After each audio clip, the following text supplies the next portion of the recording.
everybody, and welcome to another episode of Within the Pixels. My name is Bert Blevins, and today we're going to be looking at secret policies and how we apply those and make those work within our collections of secrets or credentials.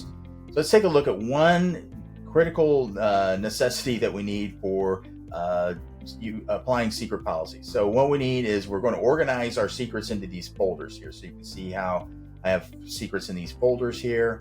And what we're going to take a look at here, most importantly, is that if I was to right click on a particular folder and say, what's the secret policy applied to it, we can see that I have a test policy applied to this particular web passwords folder. Now let's show you what that means, okay? So because that's very important, because we have a test policy applied to this particular folder, and that policy is going to apply to all these particular secrets within that folder. So let's take a look at the test policy.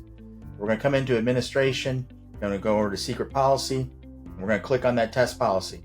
So this test policy is enabled, as we can see, and it's also going to give us some general configuration options here. So one of the things we can do is we can enable MFA, we can require checkout, we can require approval access, comments, all the way down to event pipeline policies, to session recordings, to hide password launchers.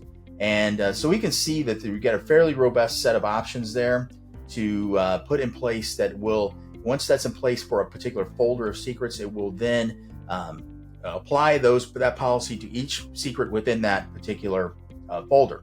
And one other element here, though, another important element to look at when it comes to secret policies is what remote password changing.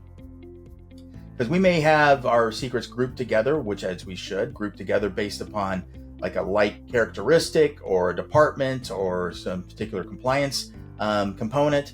And so what we're going to do there is if we have compliance requirements for a particular password changing or even other security settings, what we do is set that in the policy. But when we're looking at the remote password changing, what we can come in here and we can take a look at, we can say set to auto change, yes. Then we can edit our schedule. We can set it to daily, weekly, or monthly. And we can set heartbeat. Heartbeat basically is what's going to do a kind of a handshake with Active Directory, the IDP, to make sure that the password is indeed, the integrity is there with the matches.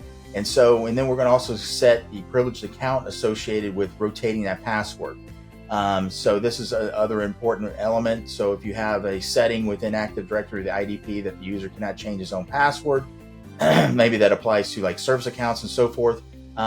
We have that in play there where we can change, we can take an account. That's where we're going to take it's called the takeover account, and then would basically take over the password changing permissions and be able to set that password on any secret that's in that folder that we applied that policy to. So that's a little rundown on secret policies, and thank you for watching.